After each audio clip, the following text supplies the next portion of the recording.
Monkey scrolls through the jungle internet, surrounded by pictures, stories, and endless banana memes.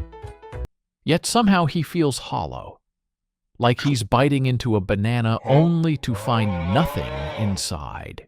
Even with hundreds of digital monkeys around him, Monkey feels more alone than when he used to sit quietly in a tree with nothing but crickets for company.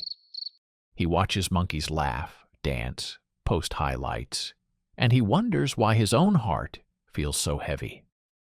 The jungle looks loud, but his mind feels quiet in the worst way.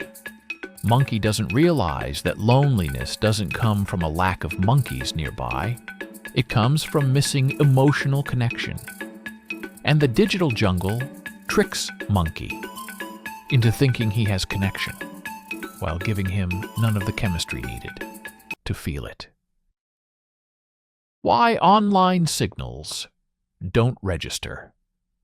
Monkey's brain evolved for real tribal moments, being face-to-face, hearing tone, smelling presence, feeling touch. These natural cues activate oxytocin, the bonding chemical that tells Monkey's brain, "These are your monkeys, you're safe with them." But online interactions remove all the signals the brain depends on. There's no body language, no subtle expressions, no shared environment, no synchronized breathing. When another monkey likes Monkey's photo, his brain doesn't release the oxytocin it needs to feel bonded. So he gets stimulation without connection, attention without affection, noise without nourishment. The result feels like chewing on a picture of a banana and wondering why the hunger doesn't go away. The social media paradox. Monkey thinks being surrounded by content means he's surrounded by company, but his brain secretly falls into comparison mode. Every perfect banana photo, every jungle adventure, every highlight reel becomes a reminder of what Monkey thinks he lacks. The more he scrolls, the more he feels behind, unnoticed, and disconnected. He sees monkeys celebrating, glowing, achieving, and he feels like the only one stuck. Instead of bonding, Monkey ends up silently competing with monkeys who aren't even thinking about him. This is the social media paradox. You feel surrounded, yet isolated, connected, yet empty, included, yet invisible.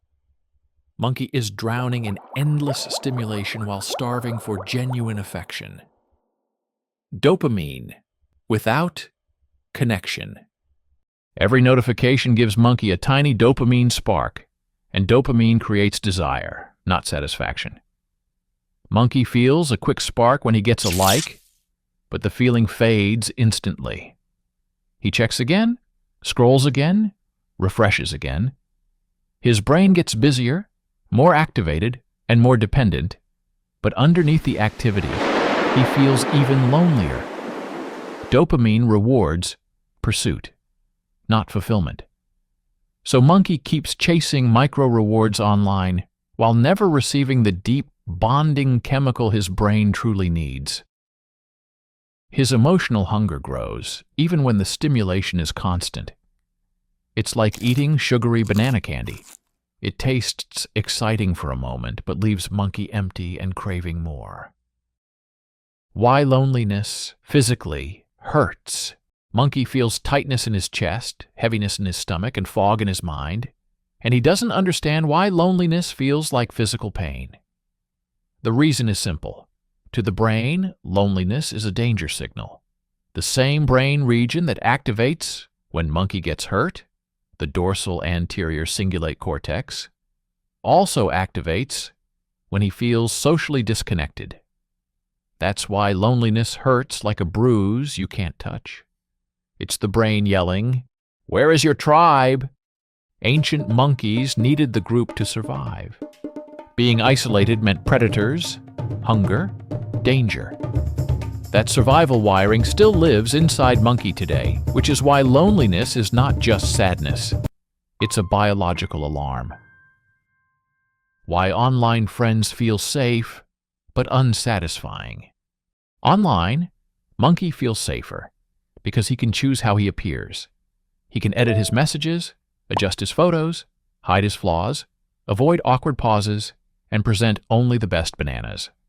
But that safety comes at a cost. Real connection is built from vulnerability, authenticity, shared experiences, and emotional risk. When Monkey never lets other monkeys see the messy, confused, or imperfect parts of him, he never gets the chance to feel deeply understood. Online interactions often become low risk and low depth. Monkey can talk to many monkeys, yet feel close to none because the digital jungle removes the friction that forms real bonds.